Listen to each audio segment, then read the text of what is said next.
It is my joy to introduce them to you today. First, I'd like to introduce James Southwell Jr.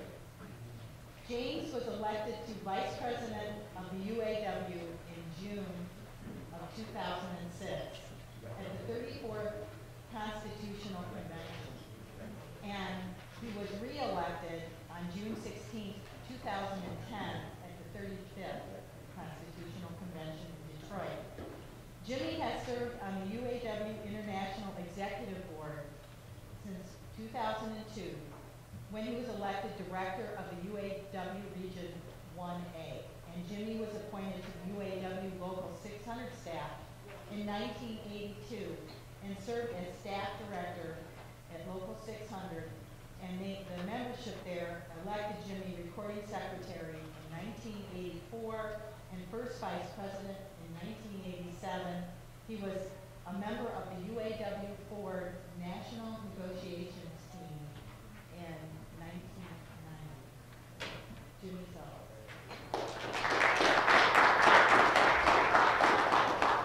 I would also like to introduce Martin Mulloy, Vice President, Labor Affairs, Ford Motor Company.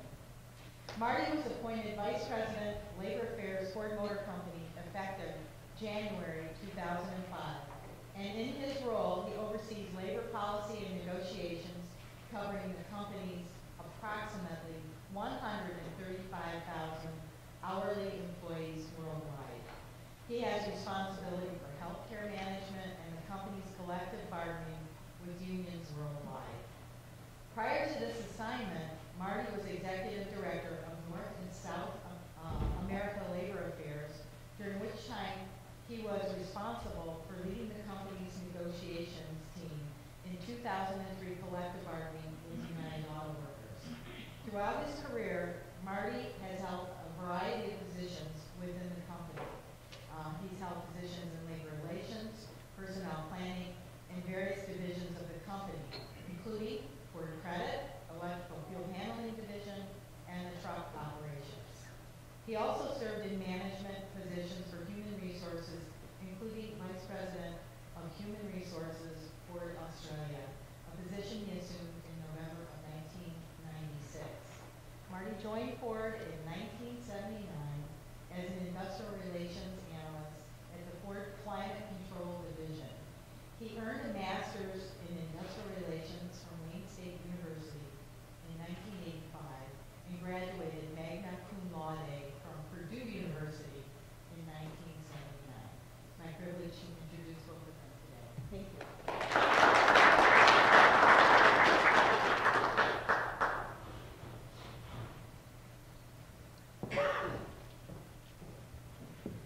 Well, thank you for that kind introduction. Can you hear me?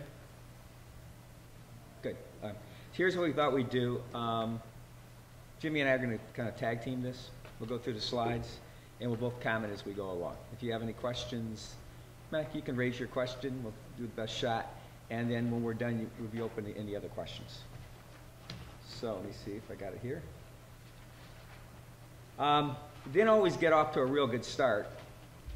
The guys, when they were ready for a rumble, I thought it was interesting because they're both wearing ties. Did you ever hear of the Battle of the Overpass? Okay. This was the opening. This is the one of the scenes, the Battle of the Overpass. And Jimmy, the guys on the right are who? Walter Ruth and Feinstein. Feinstein. The guys on the left are the management guys. And you guys ever hear of a guy named Harry Bennett? Harry Bennett ran this kind of security department of Ford Motor Company, and these guys are kind of goons. So they met. Our initial efforts at discussing labor relations with the United Auto Workers didn't get off to the best start in the entire world.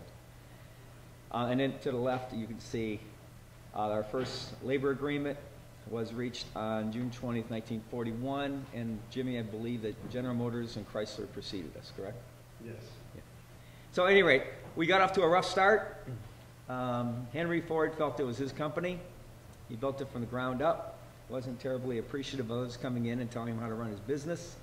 But it's rather interesting because After Henry got to the point where Ford was going to be organized, he got his head around, listen, if we're going to have this, we better get along. We better try to figure out a higher level solution, try to work with organized labor. So that was our start. Let me just elaborate a little bit on that. Just a little history. Ford was the toughest of the big three from a historic standpoint to organize. The first organizing drive of the big three was actually in 1937, so it took us 4 additional years to organize Ford. And there was many, many reasons for it. Ford was really entrenched in the community. Ford, as you may or may not know, especially with African American workers, was the first of any of the big three to hire African American workers. As a matter of fact, they recruited them from the South to come to work at Ford, and the African American community was really solidly behind the Ford Motor Company. That obviously, there was a lot of good feeling about Ford Motor Company because they offered jobs. So during the organizing drive, the biggest one to be moved was the African Americans. And there were many different efforts that came about during that time. And really what really broke it, we had 2 African American ministers, one by the name of Gail, and the other, I forget his name, but I remember the church, Congregational Baptist Church, that really went out and supported it, also the NAACP. And actually, it was a personal friend of my dad, Horace Sheffield, also, who was working in the foundry. And at that time, the foundry is one where the majority of African Americans worked at for many reasons. It was probably the hardest, nastiest job it was. And finally made a breakthrough in the 40s and 41 and made the organizing drive much easier. Next slide. And this takes us back to 1980, when we called them, by the way, our definition in the at Ford is transplants. So when you hear of the Hondas, Nissan, Toyotas, we refer to them as transplants. I don't know if that's a common nomenclature here. But as you recall, it started out in Marysville, Ohio, and here in Tennessee, Smyrna, Tennessee. But quickly things change. In 2002, this is what the landscape looks like. So we have, no longer do the domestics have 50% of the automotive business in North America, and we have transplants throughout the United States. Let me just comment on this for a moment. Our economic data is when some of the larger transplants came, for instance, Honda and Toyota. When they first came, they basically offered wages and benefits very similar to that of the big three. A little different on the benefits and the configuration of it, but very, very similar. What we're finding now is when the transplants come in, that they're hiring at a much lower rate. And one of the reasons I believe personally is that there's not the same level of fear of organization that they had at one time. So we're coming in, some of these companies are coming in at much, much lower labor rates than they have in the past. Let me step back and take a look at what's happened to the Ford Motor Company. And this is a pretty complicated chart, but let me go through it for you. The bar where you see 17.7 on the left-hand side, that's what we call the SAR. That's basically the number of vehicles built in North America. And that's 17.7 million vehicles. And if you follow that bar across, it stays around 17, it drops down to 13.5 million vehicles. Obviously, when 2008 is when Lehman Brothers collapsed and the entire economy changed. The blue bar at the bottom, where you see 3.8, that's the number of vehicles Ford Motor Company is building within North America. So we get 3.8 million out of the 17.7. If you take that, that's our market share. So you can see from 3.8 down to 1.9, we basically lost half our volume. And as you know, in a business which depends on scale and mass, that's devastating. The red is our profits or losses. In this case, it's all losses. So even when the economy was at 17.7 million, this is an economy and a SAR which is really humming. That's an extremely high SAR. I think that's an all-time record Ford Motor Company lost $7.2 billion. And then we had a little improvement, as you can see, in 2002. Mulloy came, who's our CEO, in 2006. And we lost almost $17 billion. I mean, this is staggering when you think about it. $17 billion, and the SAR was 17.2. So the economy wasn't the problem. The number of vehicles sold was not the problem. The problem was Ford Motor Company. And then in 2008, we actually made $100 million in the first quarter of 2008, and things were looking better. We had gone through some massive restructuring in cooperation with the UAW. We worked with them throughout a very extraordinarily difficult period, which we'll get into in a moment. But we lost almost $14 billion. So you place this in perspective. From 2001 to 2008, Ford Motor Company lost $50 billion. And I got to tell you, there are not too many companies on the face of the earth that would still be alive after losing $50 billion. And as you can imagine, our shareholders weren't terribly pleased, our employees weren't terribly pleased, our suppliers weren't terribly pleased, and the communities that we did business in weren't terribly pleased. So if there's ever a Pearl Harbor event, a sense of urgency that the status quo is not acceptable, this was it. Let me just elaborate from the union perspective. Probably going back to 1941, goes to 2000, that GM Ford price up until 1980 really had control of the market in the United States. I remember a time that the General Motors had over 50% of the market in the United States, and Ford sometimes somewhere between 30 and 25, and General Motors, Chrysler 15 to 20%. So they dominated the market in America up until 1980s, and really that's really the time from the inception 41 to the 80s that we really had prosperity within the UAW because there was no competition bought at that time. And some of those numbers reflect after 1980 when the transplants came into the United States. And one reason, in my opinion, that happened, our president at that time, Doug Frazier, at that time the transplants were just sending cars to America. And we were buying them and they weren't building cars in America. And it was a big drive, I don't know if you remember that or you're even old enough, in the 1980s by the UAW, and particularly led by Doug Frazier, that said to build cars here in America. And this really would put pressure upon these transplants to come to American soil, because prior to that, all they were doing is sending cars over here and making profits and providing no jobs. Which leads to this graph, and that's where we are. The bald guy with the Notre Dame emblem, that's me. My staff put that together as a joke. And the black guy trying to throw out water, I guess that's supposed to be me. So the point of this, I'm glad the hole isn't in our boat. When we started this transformation, I put this above my desk. And when Clinton ran for president first time around, he said, "Is the economy stupid?" He put this thing in and said, "It's the economy, it's the economy, it's the economy stupid." Well, I put this just to remind myself, because to me, this was symbolic, not only just working with Jimmy and the National Ford Department, it's also working with product development.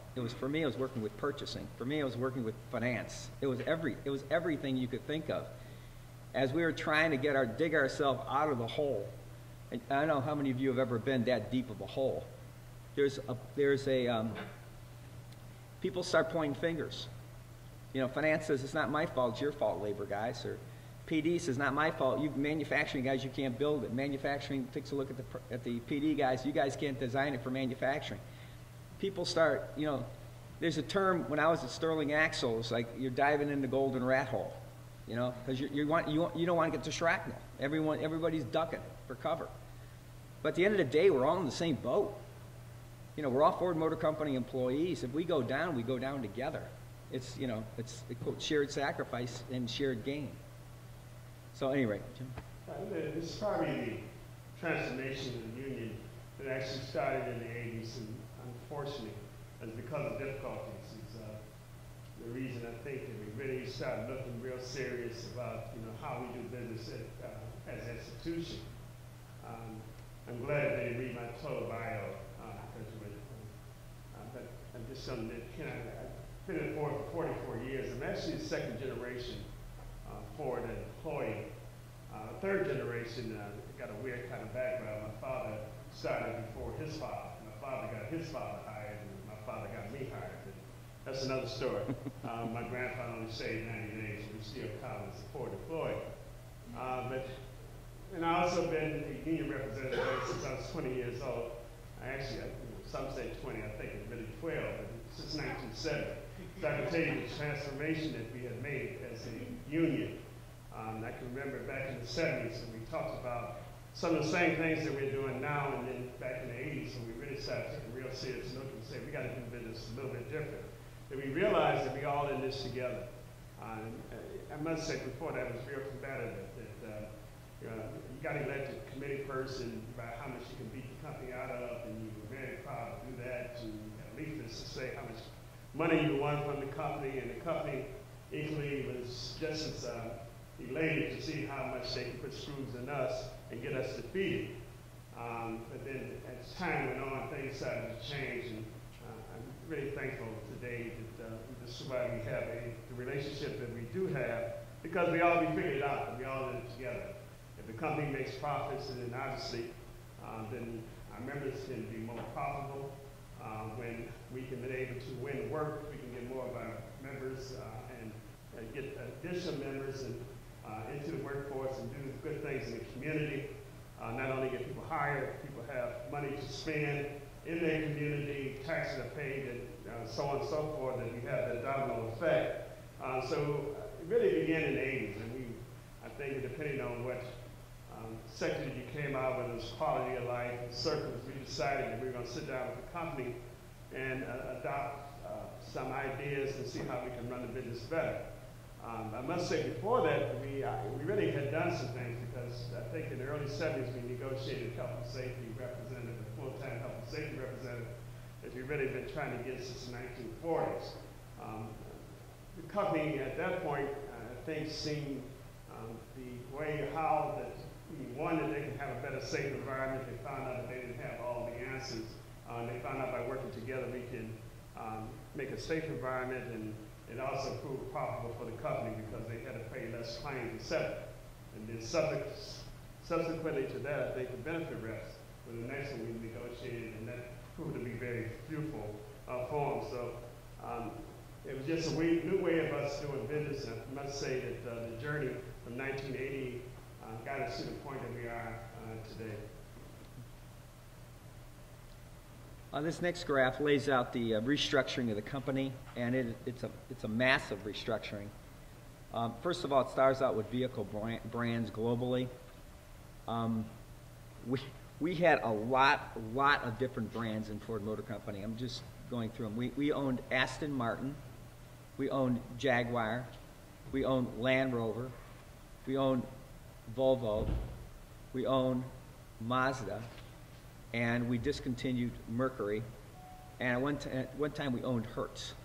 Okay, I got to tell you, the complexity associated with managing all those brands was enormously complex.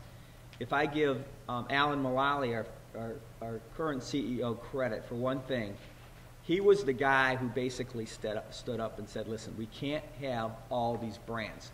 Too much complication, not enough cash, we can't manage everything. And to the credit of the UAW, I'll let Jimmy comment on this, one thing that they were very consistent of when we bought our first one, Jaguar, is why are you spending all this money on a product like Jaguar? You should be putting it back in the Ford Motor Company and building up our product in Ford, because that's the cornerstone of the entire company. And quite frankly, that was something Alan Mulloy grasped immediately when he came to Ford, and we needed the cash from the sale of these brands to avoid going bankrupt. And that, quite frankly, that is one of the things that we did quickly that General Motors did not do. General Motors did not restructure near as fast as Ford Motor Company, and it really assisted in our turnaround effort.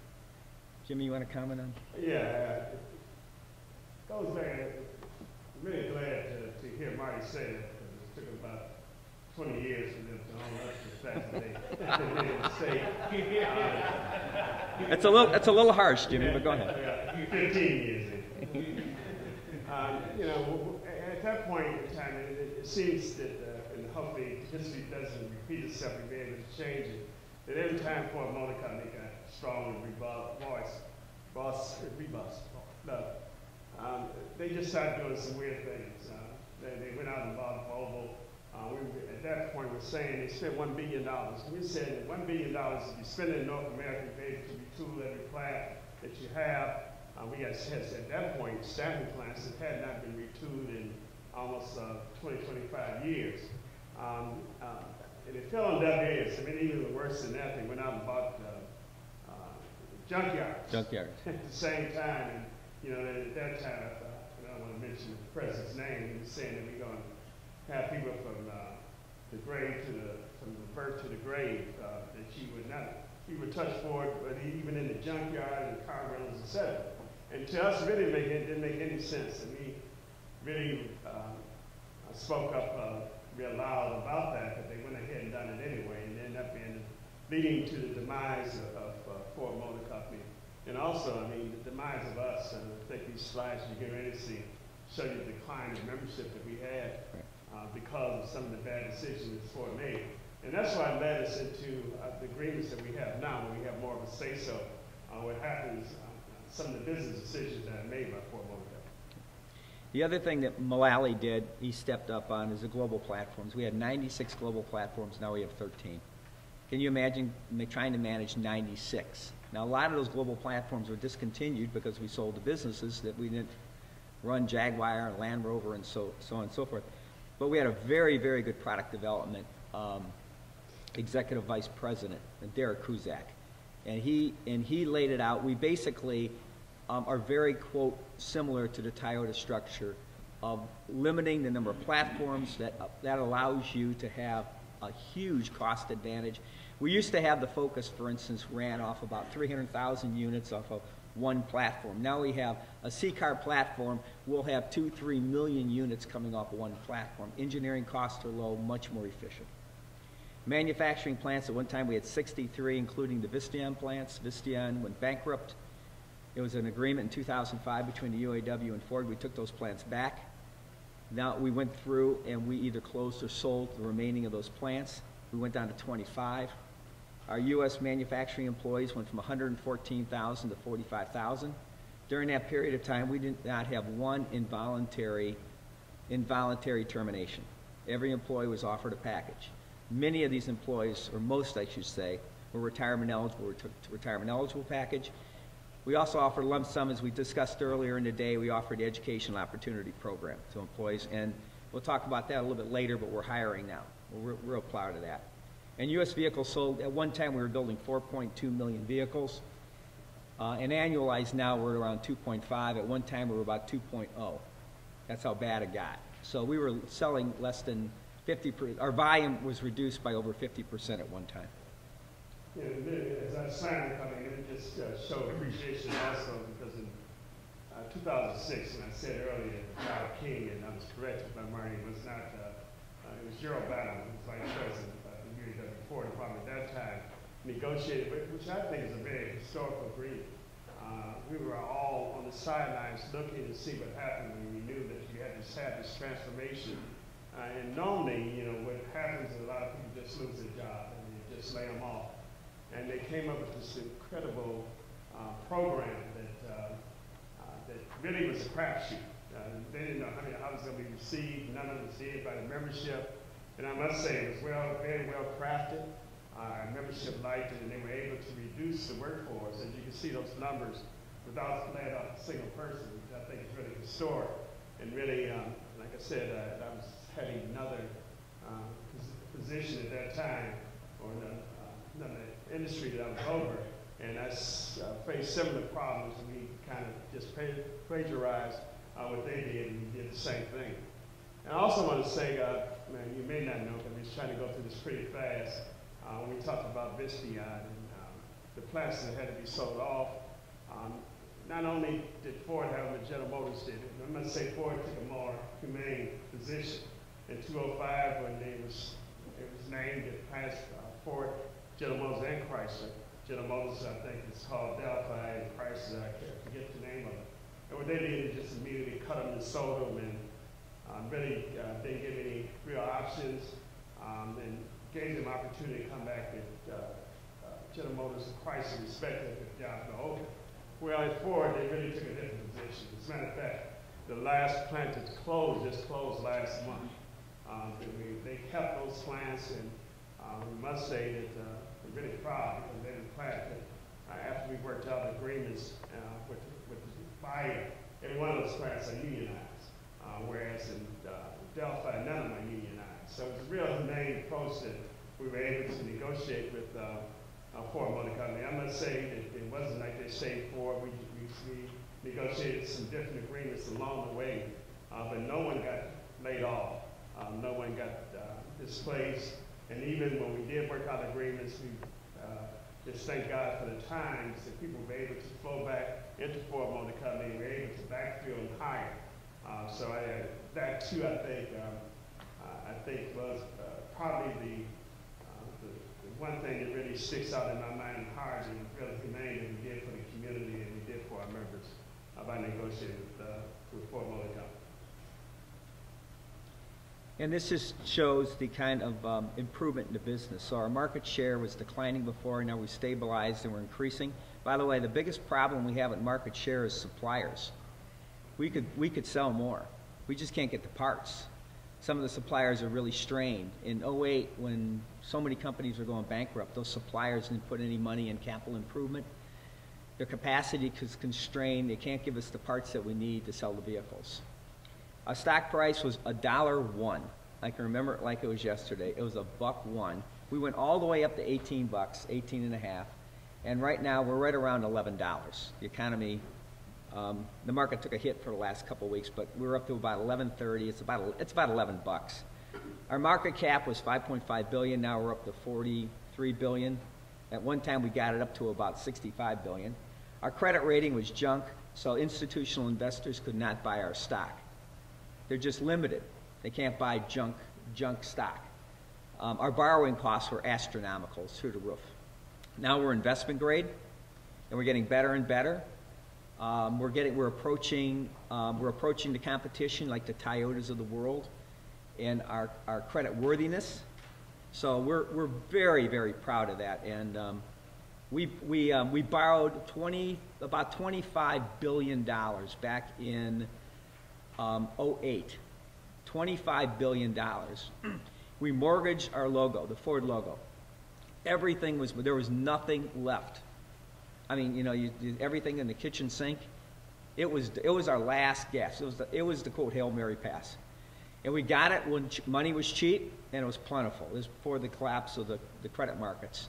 We took the money, and what, Jimmy, about 7 months ago, we paid back the last penny of that loan, and we got our logo back. And I mean, it was and we did it without taking any government money. Now we'll give,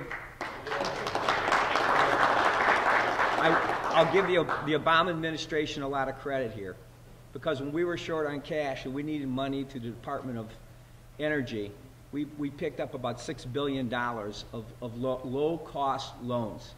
So we could put it in a new technology, which we'll talk about in a few minutes, and that new technology went into U.S. plants to employ U.S. workers. But we paid all the money back. It was at a low interest, but it couldn't have come at a better time. Jimmy? Mr. Mulloy, didn't you also recently just start paying a dividend again? Yeah, we have a 5-cent dividend now, which is, I think, very prudent under the circumstances. I think over time, that dividend will probably increase gradually. But we're very proud that we can pay a dividend, because there was a time there we didn't have cash. We had barely had enough cash to run the business. Jimmy? Yeah, I must say something about Ford Motor Company. It's uniquely, I think it was mentioned earlier, it seems to be different because it is a family business. And it's, I remember when they were going through this crisis, I say we, even though didn't have responsibility to negotiate with Ford. I am a Ford employee. I remember having conversations with both Gerald Biden and Bob King, and they were wondering where would the membership be because they had to talk about the session and do different things. And Ford, it seems it's always different. It's because even the membership feels as if that they're part of the Ford family. And I know it sounds weird. It's not that we hold hands every day and sing Kumbaya in the morning. We have our problems. We have plenty of them, but we learn how to work through our problems to get them resolved. And I must say that, and I told them during that time, I thought that we wouldn't have any problem because the membership understood which direction we needed to go. And unfortunately today, sometimes people think that, and Ford made a very good decision. I think what Mulloy did to mortgage off the company, what he did, actually saved Ford. But it also, if it don't be for President Obama, Ford, even with those best decisions he made, if President Obama didn't make those decisions that he made to save Chrysler and General Motors, it would have made a difference because Ford would have been out of business because they would not have suppliers to make the parts that they need to make cars.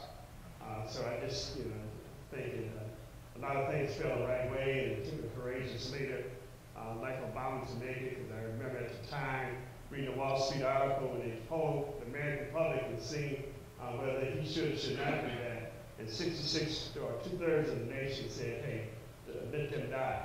Don't give them the bailout. And as you know, that came right after the bank bailout, so it wasn't the best possible time. But he was courageous and made the right decision, along with Ford Motor Company making the right decisions. He brought the money at the right time, and also our membership been able to make the adjustments that they had to make at the right time and make sure that everything comes back. And this is the end result of that. And it really happened, I think, before, sooner than any forecast had thought that they would rebound. We would rebound as fast as we could, as we did. And Jimmy's correct. And I don't know if you recall, but in the Senate hearings, did you call that? Remember the drama on television? The CEOs were there. Ron Gettelfinger was there, and they were getting question. Alan Mulloy, our CEO, was there. We weren't asking for any money at the time, but he was there for just the reason that Jimmy said, because we understood that if the other two competitors went bankrupt, the supply sector would collapse. We'd go bankrupt with everybody else. So it was a historic moment in America's history, and I think given the circumstances we have today, it's been demonstrated it was a very good decision on the part of the administration. North America profits losses, we're down to $13.8 billion in 2008. Now we made $6.4 billion. That's year to date. So we got a quarter more to go. Now, to put this in perspective, look where we were before. We were losing $7 billion, $2 billion, $3 billion, $16 billion, $6.5 billion, $13 billion. And now, through the third quarter, we made $6.4 billion. And that is as remarkable of a turnaround, I think, as there's been in corporate America, particularly without getting any, going through a bankruptcy or restructuring, a formal restructuring through the government. And in cash, net of debt, we were $7.2 billion in the hole. Now we're $9.9 billion above water. At one time, we had $34 billion of debt. I got to tell you, $34 billion of debt. You talk about staying up at night. Just think of the interest on $34 billion of debt. And the debt at that time was like 10%. It's just like a family getting in deep in debt. You can't dig yourself out because the interest expense just kill you. Well, we went from $34 billion of debt. Today we have $14 billion. We paid off $20 billion worth of debt. Okay. Secondly, our cash investments. We put the money, and we'll talk about that in a minute. I'm going to ask Jimmy to talk about the jobs. The money that we made, the money that we received through the hard work of Ford Motor Company, we've invested in the United States. We'll talk about that in a minute. And here we are. There's the SAR. 2009, see the 10.6? That's how bad the economy got. It's hard to think about it. We're at 17.7 SAR. It went down to 10.6. Now, in the general economy, everybody talk about a bad recession. In the automotive business, it was a depression. It was that bad. And you can see things improving. 18.8, 13, 14.6. The automotive business is getting better. Ford Motor Company was making 1.9 million units, 2.4, 2.7, this is year to date, 2.0, so we got the whole fourth quarter we're going to report. And there's our profits, $6.471 billion with one more quarter to report. And given our profit sharing, we'll talk about profit sharing in a bit.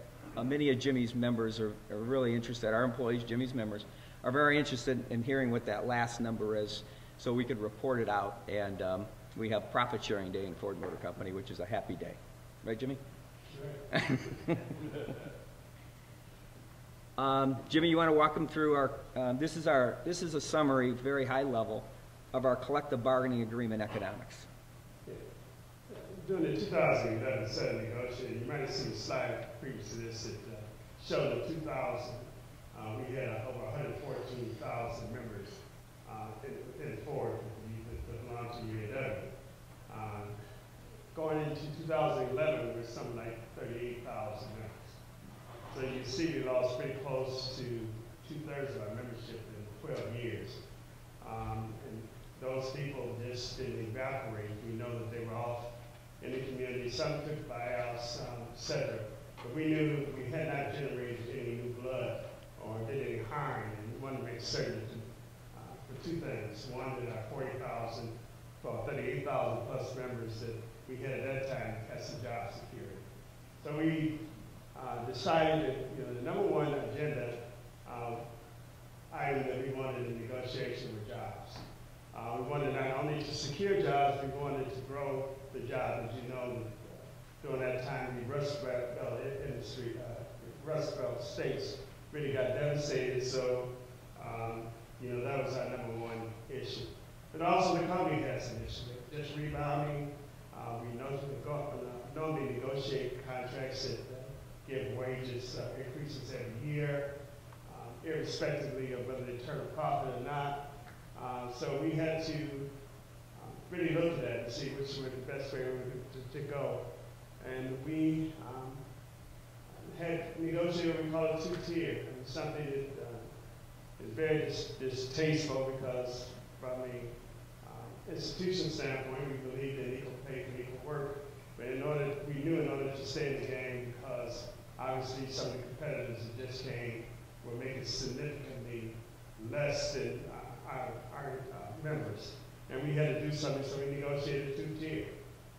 We went into 2011 negotiations with that two-tier, and we decided we needed to do something. So we negotiated for the two tiers that we got a chart that shows how they get wage increases. And by 2015, they start off at $15.61 an hour, but they would get to pretty close to $20 by the end of the agreement. And for our legacy members, we decided that we did not take any raises, we did not negotiate any automatic raises for them, but we did include inflation bonus is $1,500 every year that was negotiated, a competitive bonus of $250. We also were betting that the company would rebound, because if they didn't, obviously we were all doomed, and if they did, then we would have some pretty hefty profit sharing checks. So we also negotiated the formula too, because there was a formula at one time. You had to be a brain surgeon to figure it out, and even people at Ford Motor Company didn't even know how they arrived at it. And when we got it, we always had to send out to another company to figure out, say, hey, if you figure it right, I'm getting the right money.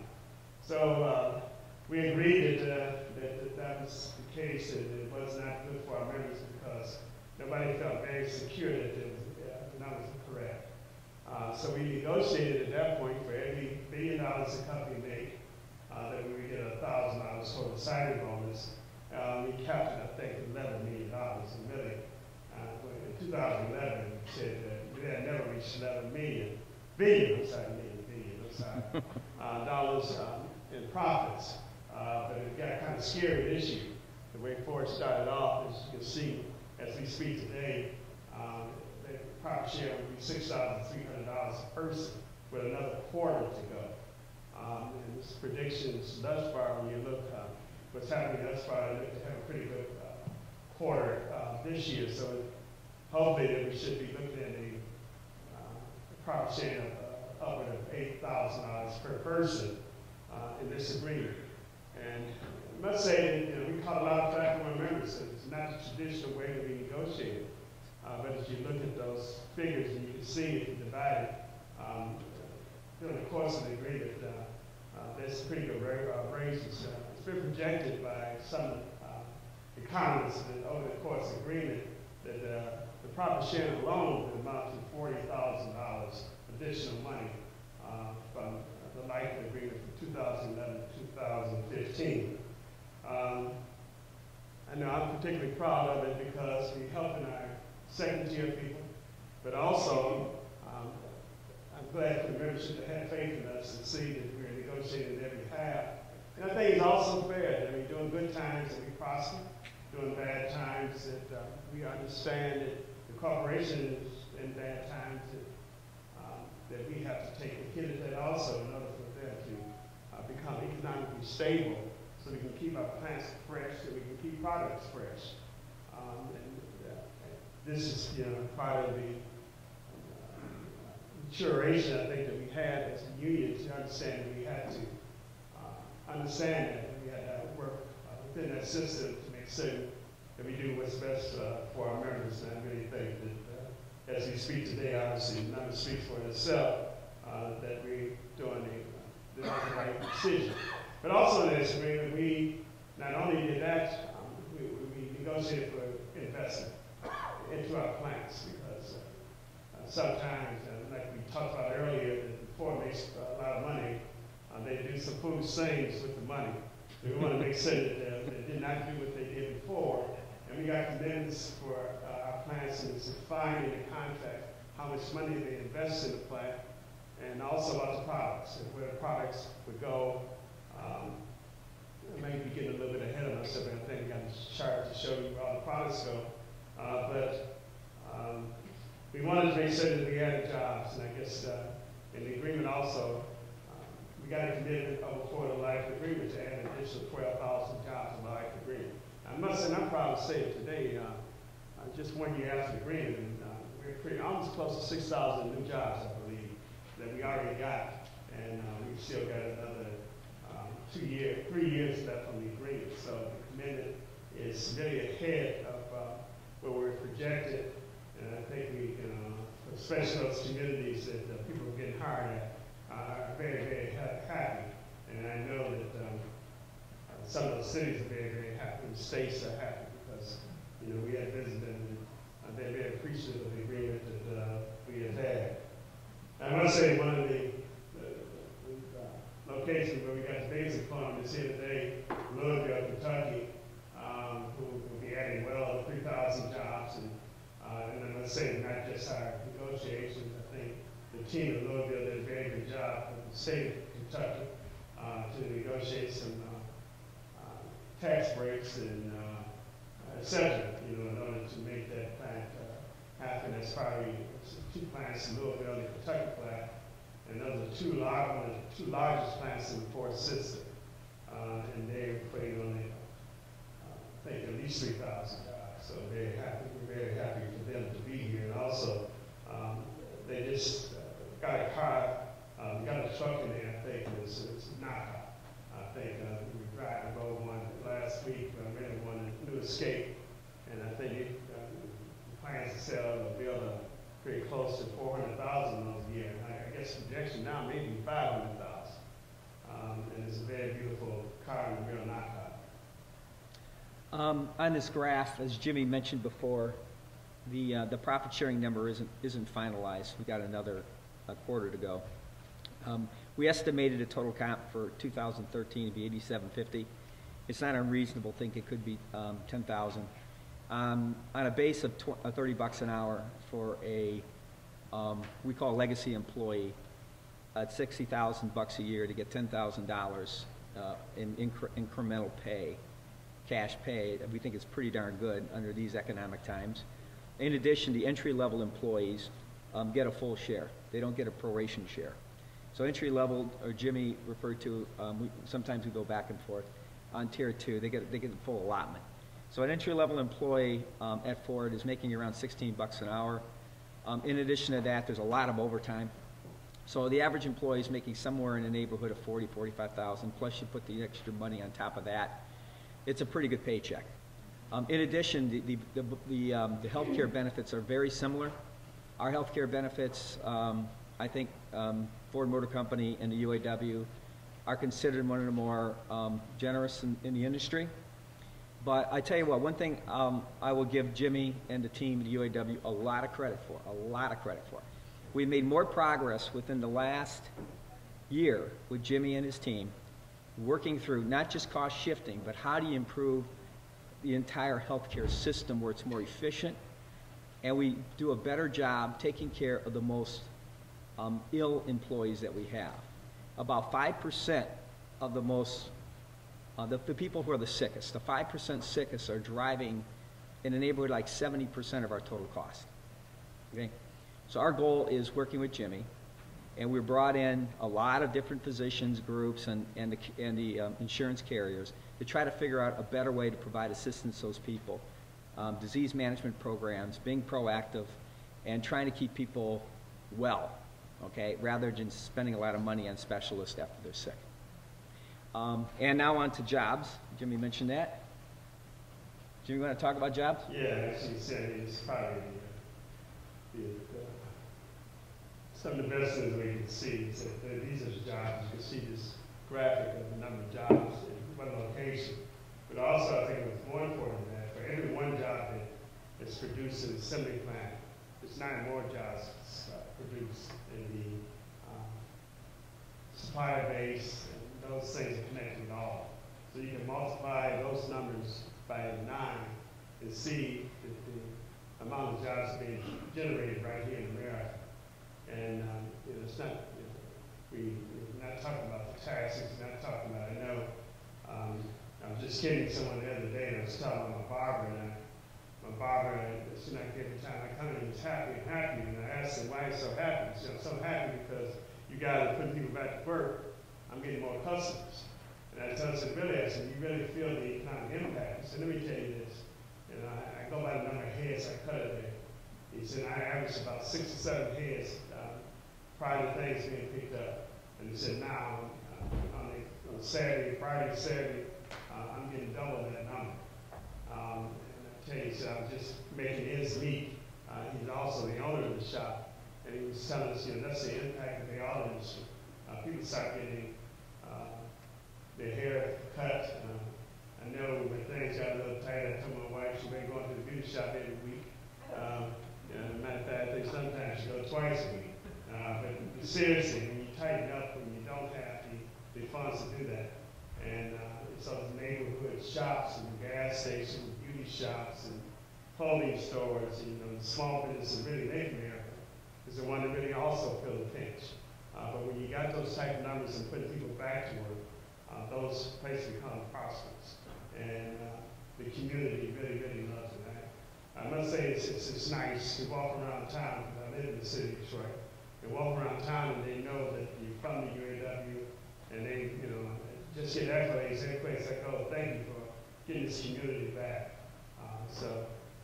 Those numbers mean a whole lot to families, not only just shop providers, but now people have the opportunity to send their kids to better schools, send them to college, etc. So I told my wife in my tombstone when I die, I'm going to put that on there, that I was a part of that, making that happen. That's how proud I am of that.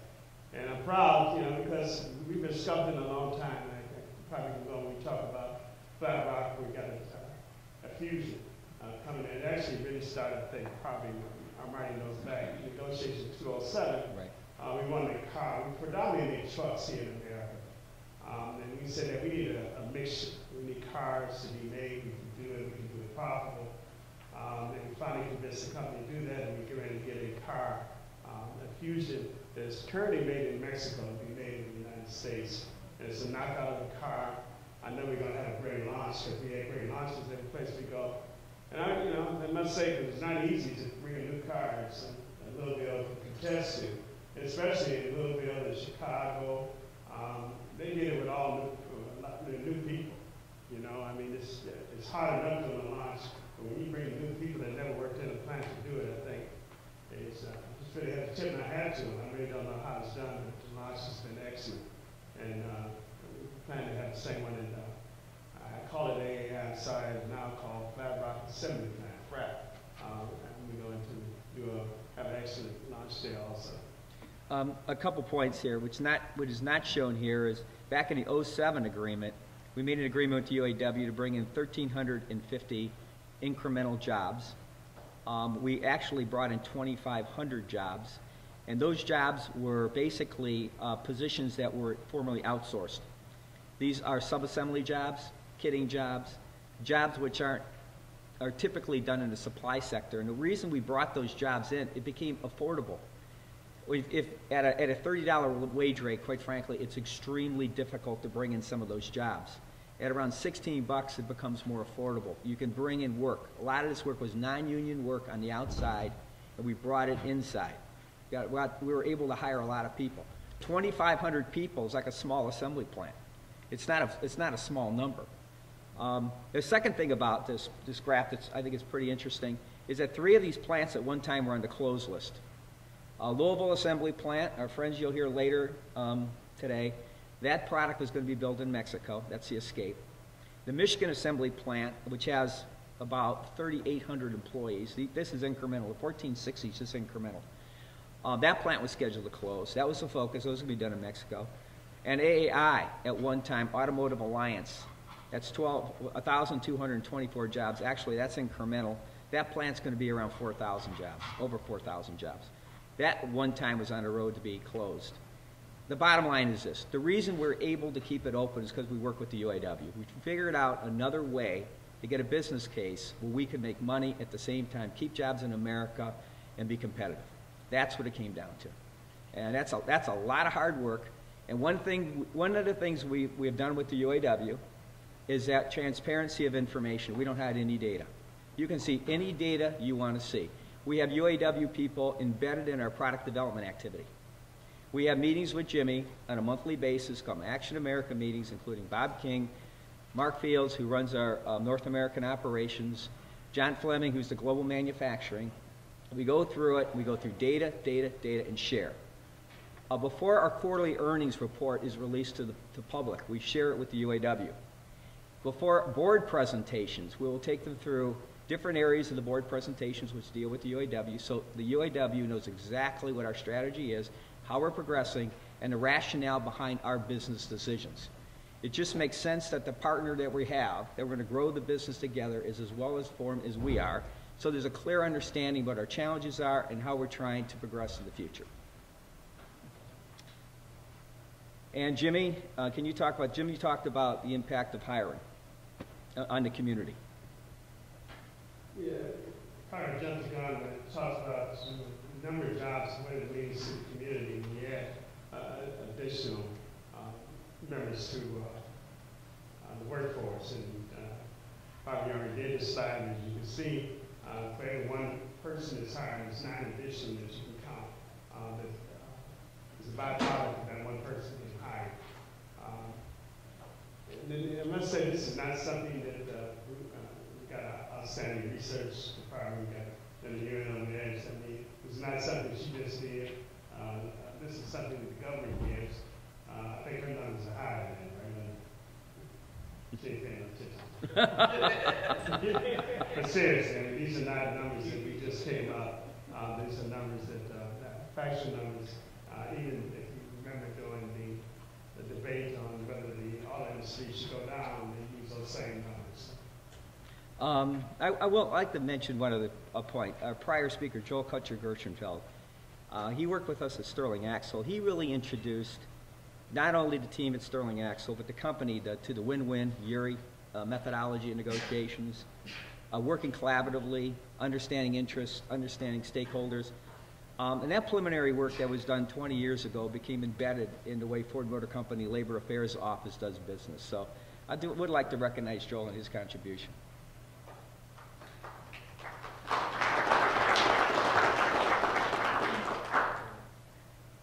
And the ACA, Jimmy mentioned before about the ACA. These are Automotive Components Holding. When Visteon was going bankrupt, by the way, my first day on the job, Vice President of Labor Affairs, Ford Motor Company, I get a knock on the door. It's 7 o'clock in the morning, and it's the Chief Financial Officer, and he's in a bad mood, and he's stressed.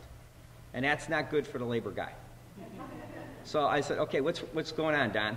He said, Visteon has just called their first quarter. They're not going to make guidance. In all probability, they're going to declare bankruptcy. If they declare bankruptcy, the private hedge funds, private equity funds are going to grab it, and they're going to hold us hostage. We can't get our parts. Our parts are coming from these plants.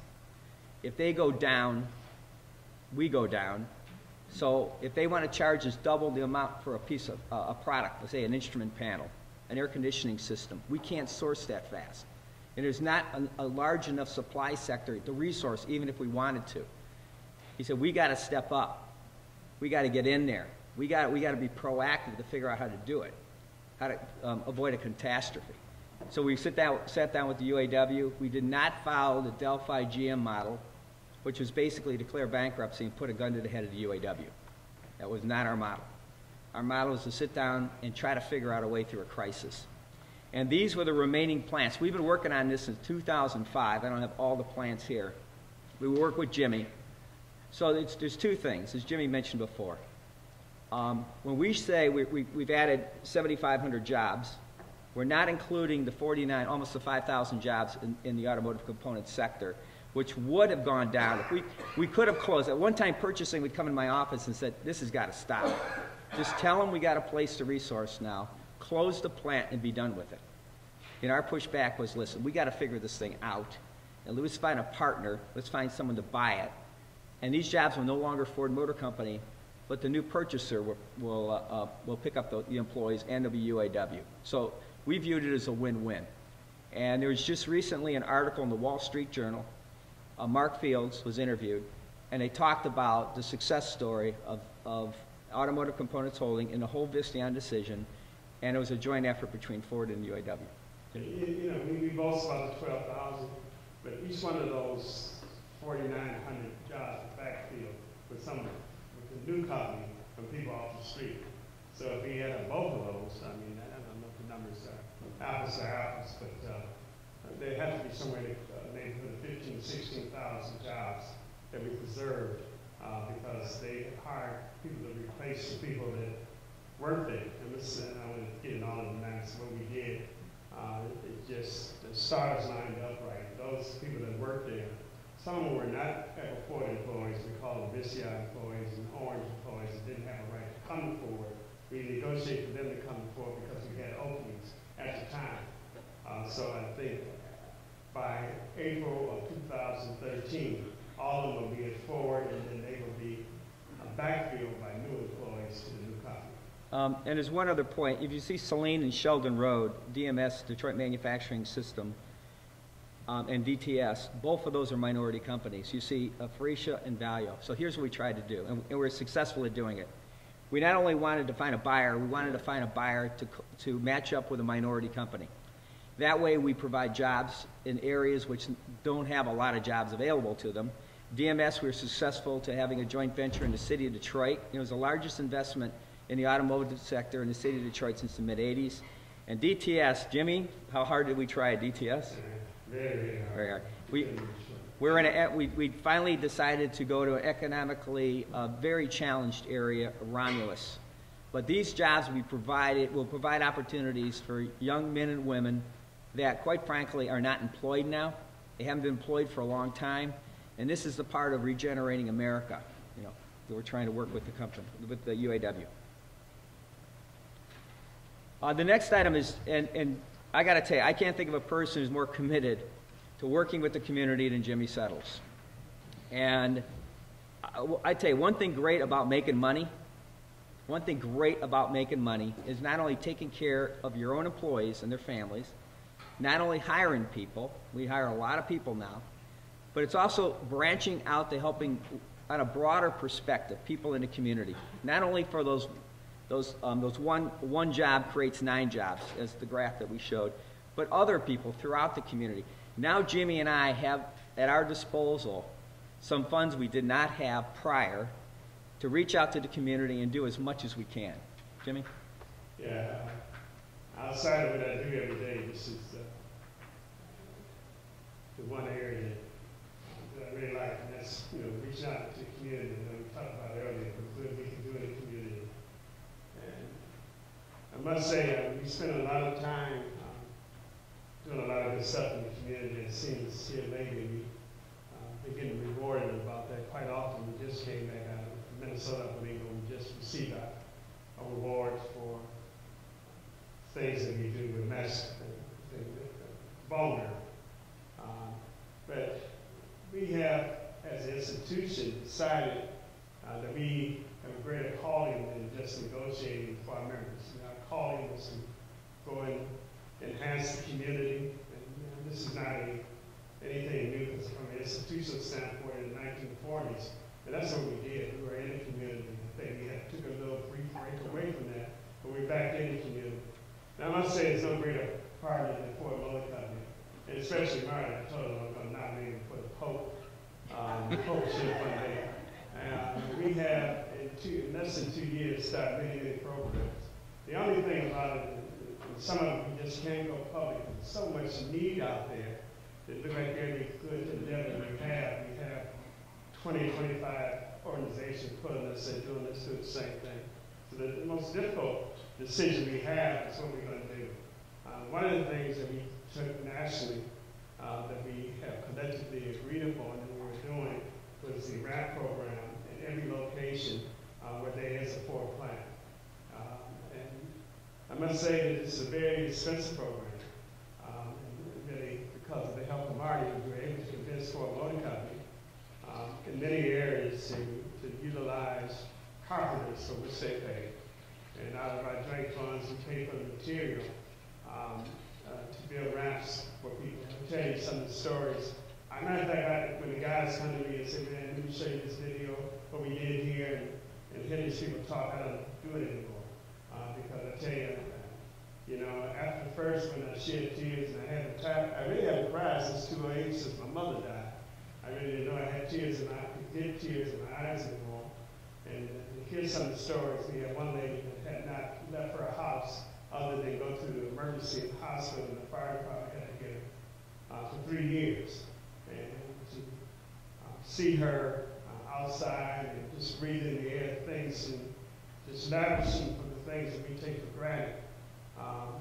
So those things happen, and not only do we do that, we, send some kids that go to work every day to sell them some water, and they were trying to raise enough money to go to the Olympics, marching band, and I sponsored a person one time to go to China, and that person went on to go to college. The person called me one Friday and told me, he said, "Mr. Southwell, you help me go to China?" I said, "Yes." He said, "I really appreciate this." And I just talked to the lady at school, and she needs some more help. I said, "Okay, well, I'd be more than happy to help." I mean, I know how much money I gave him. So I just had the lady call me. She called me, and she told me, she said, "Well, God told me to call you, and you would help us go to London." I said, "Well, I'm glad God told you to call. I can get some help." She kept on talking. I kept asking her, I said, "Miss Miller, how much money do you need?"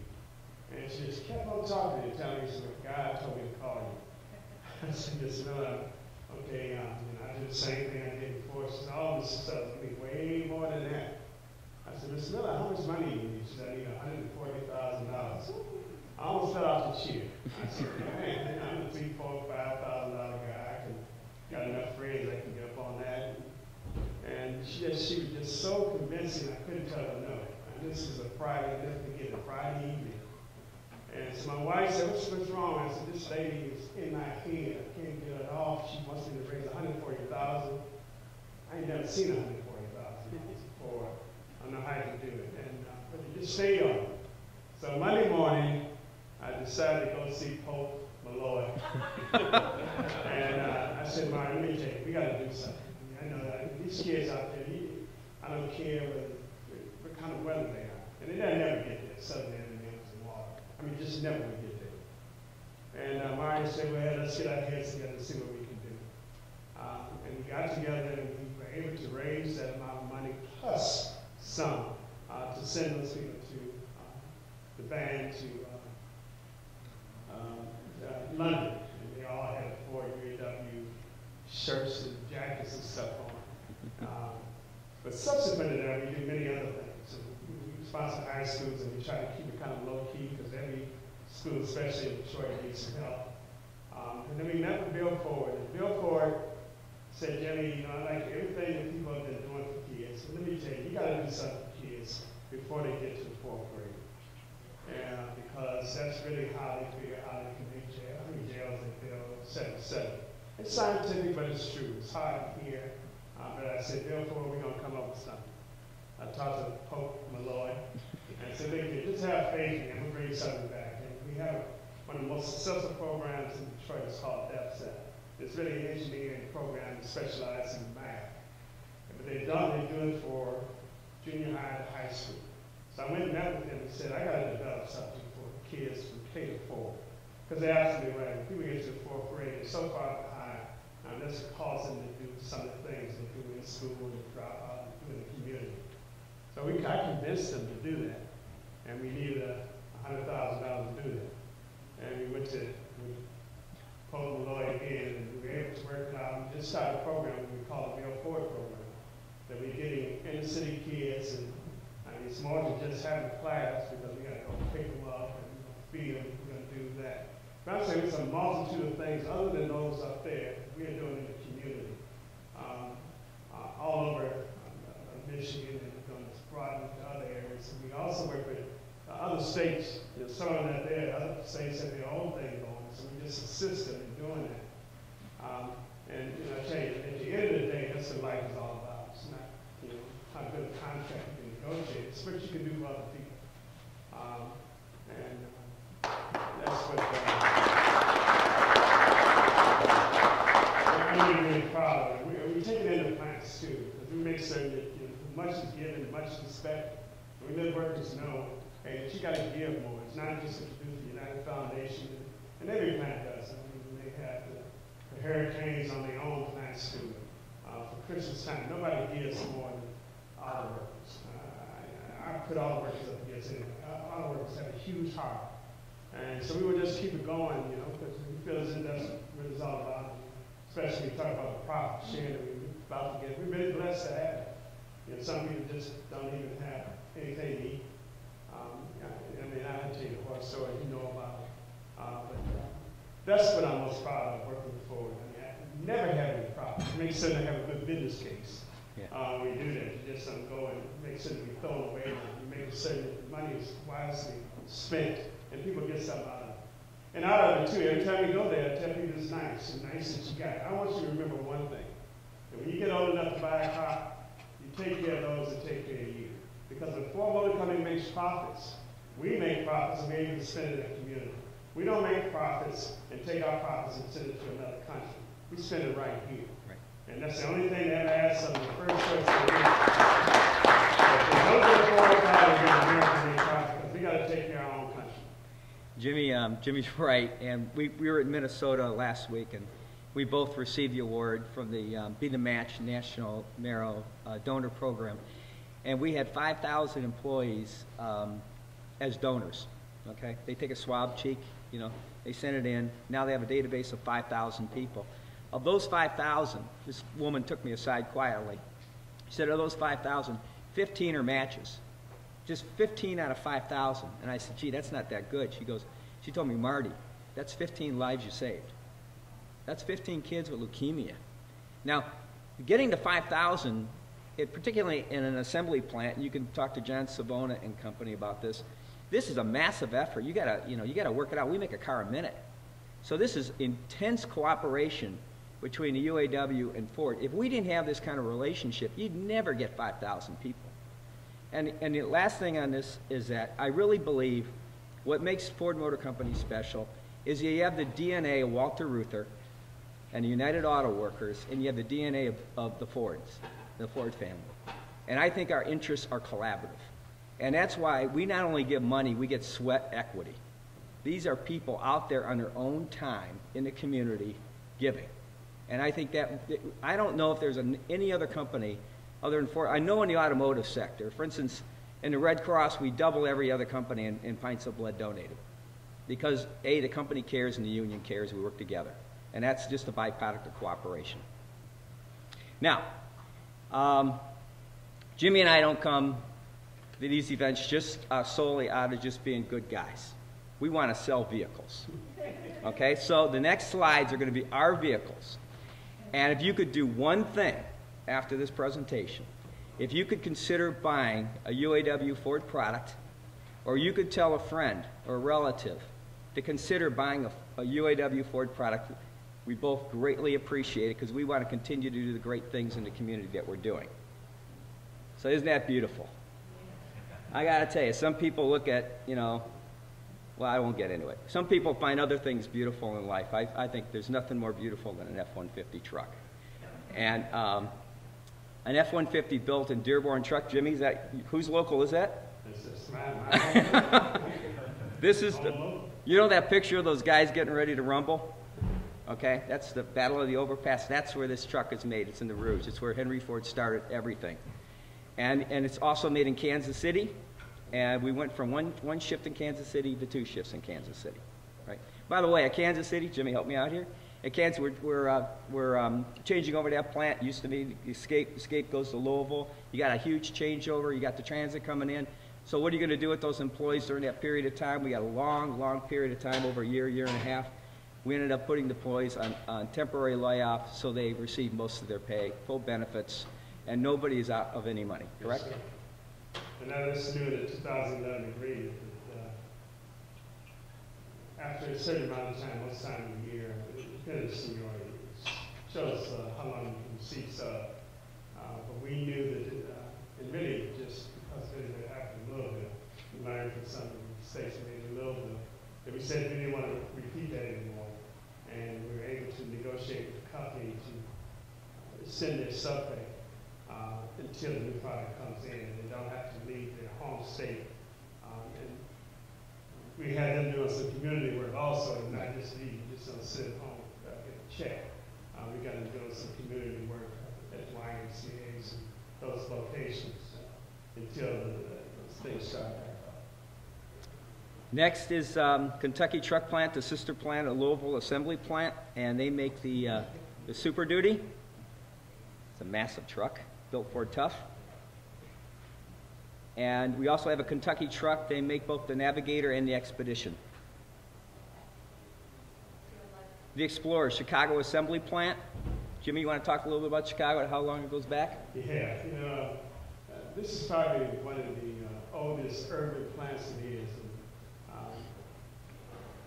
It's a plant that when we looked at, it was going to stay open. We just knew that that plant would be closed. And didn't have time to shut it down, to do line change, etc. They did it as you go. And they had 2 very successful launches. A few years ago, they launched the Taurus, which was a knockout, it was car of the year. And then they came up with this great idea that guess what, we're going to put another vehicle in here, we're going to do the Explorer.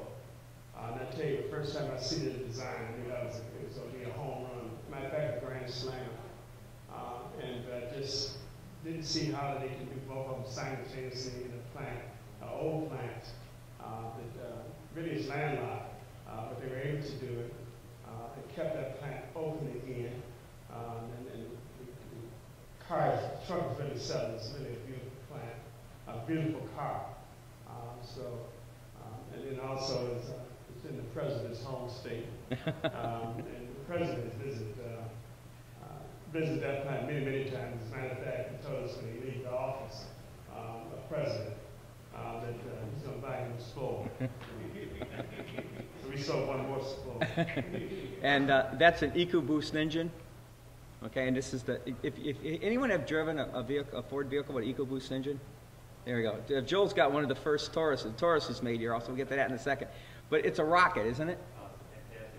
It's a V6. You get gas mileage. It's got the power of V8 with the gas mileage of a V6. It's turbocharged. It's fantastic. So if you go to your Ford dealer, ask for an EcoBoost engine. By the way, we can't build enough of them. Jimmy and I were in in Cleveland, and we added a shift of production of these EcoBoost engines. I think 300 additional U.S. jobs. Here's the Taurus, first ever technology breakthrough at the International Consumer Auto Show. Joel, yours is black. Is it black? Okay, that's Joel's car. So it's a fantastic vehicle. And then the Louisville guys, the Escape. How many Escapes are you building right now? Over 1,300 a day. 1,300 a day, and we can't keep up with demand. This is a fantastic product. Jimmy and I, where's Andrew? Here's Andrew. Andrew, we drove here from the airport. We got ourselves an Escape, and the guy kicking over there, although I did it wrong, you can open the back hatchback with just moving your. You see the commercials? Have you seen the commercials? You go like this, and it opens up. It's really cool. The Fusion. This is a product that's coming from. A shift of it is coming from Mexico, and it's going to AAI. Jimmy? Huh? Flat Rock, I'm sorry. Oh, yeah, Flat. We changed the name. It used to be AAI because it was Mazda. Now we own it entirely. What do you think of the car? What do you think? That's another grand slam. You get opportunity, whether you're going to buy a car or not. It's just an instant buy one. Look at the Fusion. I'm talking about the bang for your buck. I mean, that car is a beautiful car. My wife owns a Taurus, and she has turned it in next year. She's been out there trying to, well, she's already negotiated to make the first one sitting in the city. Also, we're going to put out the vehicle number when they're made in America. It's sub-out in Mexico, so we're going to, once you buy one made in America. This is but it's a beautiful car. Yeah, and this is a plant that we had on the closed list, and it's going to turn into a 3-shift operation eventually. Pardon? Oh, excuse me. It's in Michigan around Detroit. No, I'm sorry. Yeah, I'm all familiar with all these plants. I'm sorry. I should tell you the location. It's my fault. Mustang, and this is also in Flat Rock, Michigan, and I don't think anything says America more than a Mustang. Great. Does anyone here own a Mustang or had a Mustang? Yeah, there you go. The Focus is in Michigan Assembly Plant. That's in Wayne, Michigan, right around Detroit. This we can't sell enough Focuses. The only thing keeping us from making them is the suppliers. Fantastic product. It gets 40 miles per gallon. It's sensational. And this is, again, a commonality of platform, architecture, and design. This was Car of the Year in Europe, and we brought it to the United States. Minimal investment costs in engineering. It's already been engineered. We bring it here, and we can sell it very competitively. And then we get into green. You know, people used to think of Ford Motor Company, big gas guzzlers. No more. We're out greening the competition, okay? This is the C-Max Hybrid, proudly built in Wayne, Michigan. Standard, by the way, you can buy a Prius. They're made in Japan. Or you can buy a C-Max, which is made here in the United States. And I got to tell you, it's like chalk and cheese. You drive around, that's an Australian expression, chalk and cheese. You get into a Prius. You guys, anybody drive a, no one wants to say they would drive a Prius. You get into a Prius, it's tinny. The dashboard, it's this cheap plastic. It's just, you feel like, what the devil did I pay for here? You know? I mean, it's got a kind of cool image, I guess, among some. This is a beautiful vehicle. It's nothing like that. This is a really, real vehicle. And the other thing, we've done it right this time. We're making it off the same line as a Focus. It's not a new plant. It's not a separate facility. You don't have all that investment cost, so you can keep the price lower. So this is a fantastic product. We're very, very proud of it. And we have the Fusion C-Max Energy. These are plug-in hybrids. They run electric power until the battery is depleted and seamlessly switches to an internal combustion engine to power vehicles. You guys hear about the Volt? This is basically a competitor to the Volt. And again, the Volt's got their own facility, own plant, own structure, own fixed costs. This is right into our assembly operations. It's integrated in, which makes it fantastic. And then the Focus Electric. It's a 100% all-electric plug-in, never uses a drop of gas. It gets 100 miles. I don't even say a gallon because it's not a gallon. You know what I mean? But there is no company in the world who's more green than Ford Motor Company. And we could never, ever say that in the past. You go back to the C-Max, or the first month of introduction, we're out selling the Prius. Okay, so we're going to pick up this space. This is an area we've never competed in before effectively. We are now, and we're going to beat the Japanese at their own game. And that's it.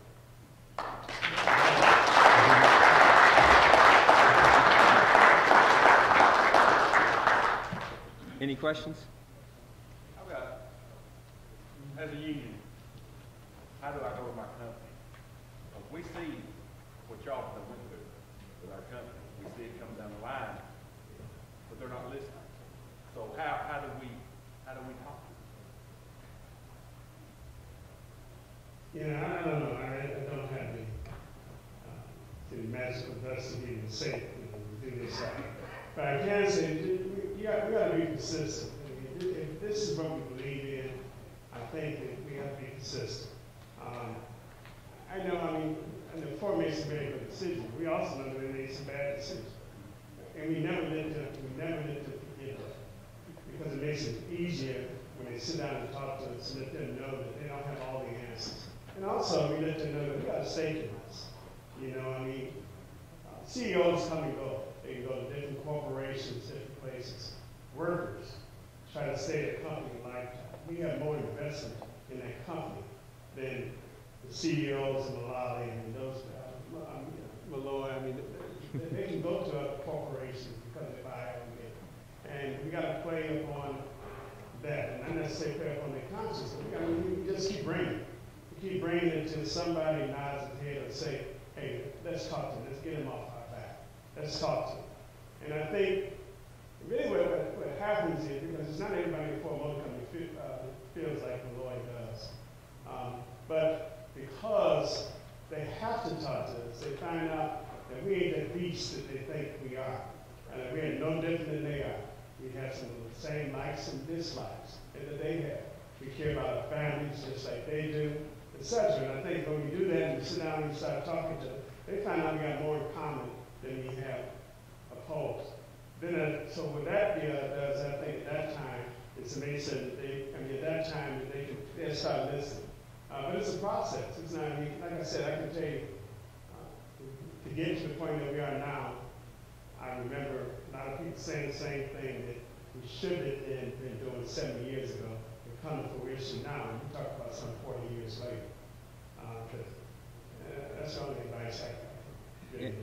And I agree with Jimmy. My one piece of advice, engage in discussion with the most senior management of the company and the CEO, and try to make consistent meetings so they understand exactly what your view is, and then be educated on the data. So if they're going to take you through financial statements, income statements, investment, cash flow, it's good to have as much knowledge concerning, just interpretation of the data. Because once they understand, you understand the data, and as Jimmy said, you understand, you got families, we all have families, we're just people. I think it breaks down those barriers, and you start talking real substance about what it takes to survive as a company. Let me just add to that too, because understand what you know and what you don't know. I get invited to all this meeting. I know the first budget meeting I went to. I said, "Oh, no, I'm not going back anymore. I didn't understand a word you say." But then I thought about it. I said, "You know what? I need to bring somebody with me that knows what they're talking about so they can tell." And when I brought the person back, I can say his name, Booth, said, "You know what? I really appreciate you doing this, because I knew that you did not understand what I was talking about. I didn't have time. I don't know how to break it down, but this guy does. And that means something to me, that you are now trying to understand where I'm coming from." And then once you know the business, or got people that can tell you the business, they'll open up more to you. And I meet once a month, I think once a month with the Americans, I don't know. I meet with Mulloy, and I meet with Bill Ford, and Fields whenever it seems like we want to meet. But one thing I know, that once you sit down and they know you know what you're talking about, it makes it much easier.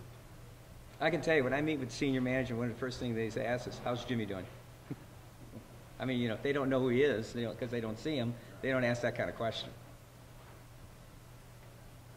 Anything else? What can we expect the 650 horsepower edition in block 4? I'll bring in the engineer. I'll ask. so Bone had answered that one. Any other questions? All right, thank you very Okay, thank you.